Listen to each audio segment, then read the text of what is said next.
Olá, estudante! Vamos dar sequência ao nosso curso, abordando agora o tópico Controle Social e Transparência, que faz parte do módulo Gestão Financeira. Meu nome é Ayrton Chaves, eu sou servidor da Controladoria Geral do Estado e vou trazer para vocês todo esse conteúdo que é bastante interessante, que envolve conceitos de cidadania, democracia, dever de prestar contas e muito mais. Espero que vocês gostem do conteúdo. E o que vamos abordar neste tópico? Primeiramente, vamos abordar o conceito de controle social. O que vem a ser controle social? Na sequência, a gente vai entender como o controle social interage com os demais controles da administração pública. Na sequência, a gente vai abordar as principais ferramentas que o cidadão dispõe para acompanhar e fiscalizar a gestão pública.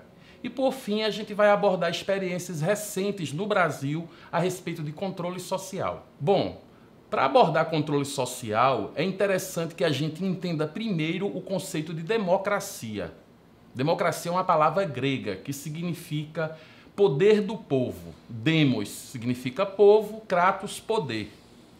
E não é por acaso, afinal a democracia, segundo os historiadores, teve início na cidade-estado de Atenas, na Grécia, no século V a.C., através das reformas de Solon. Naquela época, a democracia era exercida de forma direta. Os cidadãos se reuniam numa praça pública chamada Ágora e ali tomavam as decisões da cidade-estado, ou conhecida por polis. Até hoje, a democracia é tratada a partir desses dois subconceitos. A democracia direta, como o próprio nome diz, ela é exercida diretamente pelo povo, e a democracia indireta ou representativa, que é exercida o poder através de representantes eleitos pelo povo.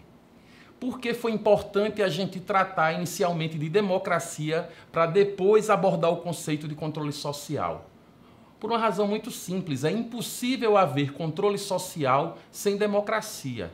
As pessoas não podem acompanhar o poder público numa ditadura, em que a força é imposta para todos os cidadãos. Por isso que uma premissa importantíssima para a existência de controle social é existir uma democracia de verdade. Bom, a democracia no mundo contemporâneo, hoje em dia, é mais voltada para a sua modalidade representativa, embora sempre existam mecanismos de uma democracia direta. A exceção fica por conta da Suíça, em que existem os cantões suíços que até hoje exercem democracia diretamente. No material escrito, vamos reforçar essa informação através de um texto específico que a gente vai ter o link para acessar, ok? Bom, então entendido o que é democracia, fica mais tranquilo de a gente entender o conceito de controle social, que é a participação, a fiscalização do cidadão para a ação pública. Então, onde há poder público, deve haver o cidadão fiscalizando, participando, opinando, e é assim que a gente exerce o controle social. Mas o controle social não dá conta de sua missão sozinho. Ele precisa de outros mecanismos para que seja efetivo. E esses mecanismos estão inseridos no próprio poder público, seja através de instituições, o que a gente chama de controle institucional, ou através de leis e mecanismos legais ou constitucionais, que é chamado o controle judicial. Importante entender que todos esses controles estão em constante interação, nenhum deles funciona isolado dos outros. Bom, entendido o conceito de controle social, a gente faz a seguinte pergunta: como é que esse controle social ocorre na prática? Por que meios ele ocorre? É o que a gente chama de ferramentas de controle social.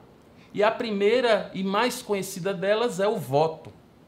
Então, quando um governante, um parlamentar atua mal, a população tem a oportunidade de não votar nesse político e exercer, de certa forma, um primeiro controle social nas urnas. Mas para por aí, de jeito nenhum. A gente tem vários outros mecanismos previstos na própria Constituição Federal. O plebiscito, por exemplo, em que assuntos importantes são colocados à disposição da população para que ela faça uma escolha. E temos também o referendo, que é um mecanismo parecido com o plebiscito. A diferença é que no caso do referendo, primeiro é editada uma lei e depois dessa lei ser criada, o cidadão opina se quer ou não que ela entre em vigor. Mas os mecanismos são muito outros. A gente também pode falar um pouco de audiências públicas, em que toda a sociedade civil e representantes do poder público se reúnem para discutir um determinado assunto. Os conselhos de políticas públicas, que são órgãos colegiados permanentes e que atuam como importantes elementos de controle social. E temos um instrumento, né, que envolve todos esses outros e que é importantíssimo para o exercício do controle social, que é a transparência pública. Ela é tão importante que muita gente confunde transparência com controle social. A transparência é meio para que se exercite o controle social. Afinal de contas, não podemos controlar aquilo que a gente não consegue enxergar, não é verdade? Bom, como eu falei para vocês sobre transparência e sua importância para o exercício do controle social, vamos agora entendê-la a partir do contexto brasileiro. E aí é importante falar de uma lei que entrou em vigor em 2009, a Lei Complementar 131, também conhecida como Lei da Transparência. Essa lei introduziu artigos à Lei de Responsabilidade Fiscal, que é uma outra lei que cuida do equilíbrio das finanças públicas. Então, a lógica é, para que haja equilíbrio das contas públicas, é importante que o gestor público preste contas à sociedade de forma ampla e transparente. Isso é muito parecido com um conceito usado no mundo chamado accountability. Quer saber mais sobre accountability? Vamos dispor também um material específico de leitura para esse fim. Bom, vamos falar mais um pouco da Lei Complementar 131. Ela, entre outras coisas, traz importantes comandos legais para o funcionamento dos famosos portais de transparência, que são ferramentas em que a transparência do gasto público é bastante evidenciada. Claro que um portal da transparência pode e deve trazer outras informações, mas o seu foco maior é no planejamento e na execução orçamentária, que também faz parte do conteúdo deste curso. Os portais de transparência, hoje em dia, já estão bem presentes na vida do cidadão, graças à Lei Complementar 131. Mas a luta por mais transparência da coisa pública não parou por aí. E veio uma segunda lei tão importante quanto e com abrangência ainda maior, que é a Lei de Acesso à Informação. Essa lei é interessante porque traz uma nova conceituação de transparência, que subdivide em duas modalidades. A transparência ativa, em que o poder público ativamente divulga suas informações, e a transparência passiva, quando o poder público fornece a informação a partir de uma solicitação do cidadão.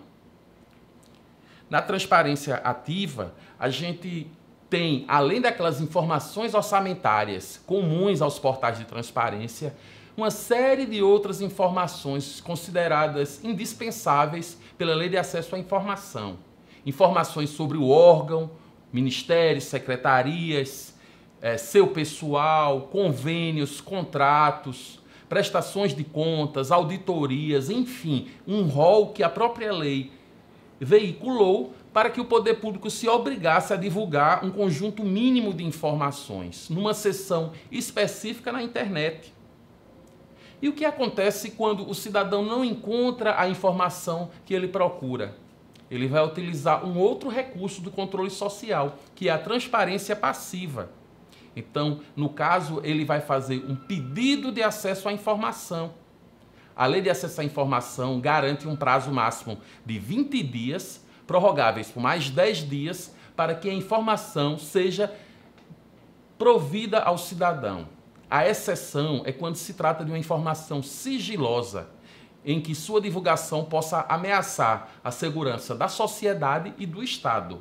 Mas a regra é transparência, o sigilo é exceção.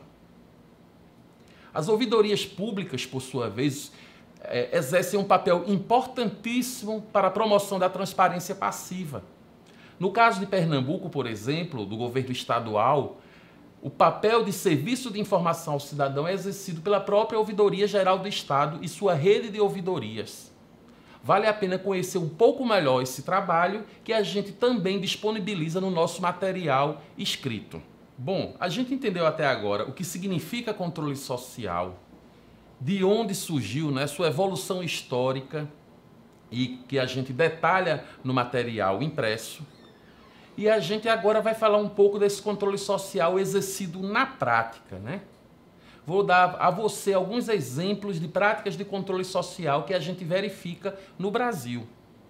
Algumas dessas práticas são promovidas diretamente pelo poder público, seja por conta de um comando constitucional, como é o caso do orçamento participativo, uma experiência focada nos municípios em que os moradores decidem quais são as obras prioritárias em suas cidades. E, além do orçamento participativo, foram surgindo outras práticas no Brasil. Uma delas, bastante interessante, ocorreu aqui em Pernambuco, que são os chamados seminários regionais, todos por Pernambuco, em que o governo do estado rodava todas as regiões, do sertão ao litoral, ouvindo a população de forma sistematizada. A partir dessa escuta, havia uma sistematização das demandas da população, uma organização dessas demandas, para que a gestão pública respondesse a essas demandas da melhor forma. Então a gente também precisa entender que o controle social ele é uma importante ferramenta de gestão pública, principalmente no planejamento e na concepção de políticas públicas. Também conheceremos em mais detalhes essa experiência do Todos por Pernambuco no nosso material de apoio. Outras experiências de controle social foram desenvolvidas pela própria sociedade civil. E aí eu queria destacar uma delas, os observatórios sociais. Como é que funciona o observatório social? Alguns cidadãos se reúnem com a intenção de controlar a ação pública, aprendem com especialistas como se faz esse trabalho e começam a atuar como verdadeiros fiscalizadores. Os observatórios sociais surgiram no Brasil a partir de experiências traumáticas de prefeitos corruptos, enfim, uma reação da população que resolveu fazer com as próprias mãos a fiscalização do dinheiro público. Hoje existe no Brasil, por exemplo, uma importante rede de observatórios sociais, a OSB, que é a Rede Observatórios Sociais do Brasil. No nosso material de apoio também traremos mais detalhes de como atua essa rede. E mais recentemente, outras experiências muito interessantes têm surgido com o advento da tecnologia. Existem aplicativos que atuam diretamente no controle social. Um aplicativo de Pernambuco, por exemplo, o Colab, ajuda o cidadão a controlar desde um buraco na calçada da sua rua a um cano estourado. Então, é uma ferramenta reconhecida no mundo inteiro de apoio ao controle social. Recentemente, a Prefeitura do Recife fez um convênio com essa organização para disponibilizar essa ferramenta para o cidadão recifense. Mas são muitas outras experiências que não cabia aqui a gente detalhar. Por isso que a gente vai trazer links e vídeos dessas experiências no nosso material de apoio. Bom, já que entendemos de forma sucinta o conceito de controle social, suas aplicações práticas, experiências, seu desenvolvimento histórico, vamos terminar este tópico com uma reflexão sobre o papel do servidor em relação ao controle social. O que é que o servidor público tem com isso? Tem tudo a ver. O servidor público, ele deve se enxergar como um servidor cidadão. Além de executar suas tarefas, cabe a ele a promoção da transparência, do controle social, enfim, aproximar cidadão e poder público numa relação em que todas as partes ganham. A gente precisa entender que o servidor, ele também é, ao mesmo tempo, sujeito e objeto de controle social. Sua atuação deve ser vigiada por toda a sociedade e ele deve contribuir para que isso ocorra, inclusive denunciando qualquer ato ilegal ou abusivo que ele perceba dentro do poder público. Esse é o seu papel. E quando a gente fala do servidor público que trabalha na educação, essa missão é ainda mais importante. Afinal, controle social e educação combinam muito bem. E por que isso acontece? Porque é na educação que a gente forma cidadãos. Então é interessante fazer com que o aluno pratique controle social desde cedo, que isso vai ajudar decisivamente na sua formação cidadã. A educação, e especificamente a escola, é um ambiente de controle social por excelência. Portanto, vamos colocar em prática todo esse conhecimento e toda essa atitude de ajudar a sociedade a se cobrar, a desenvolver cada vez melhores serviços públicos. Essa é a mensagem que eu queria passar para vocês no encerramento deste tópico. Espero que vocês tenham gostado.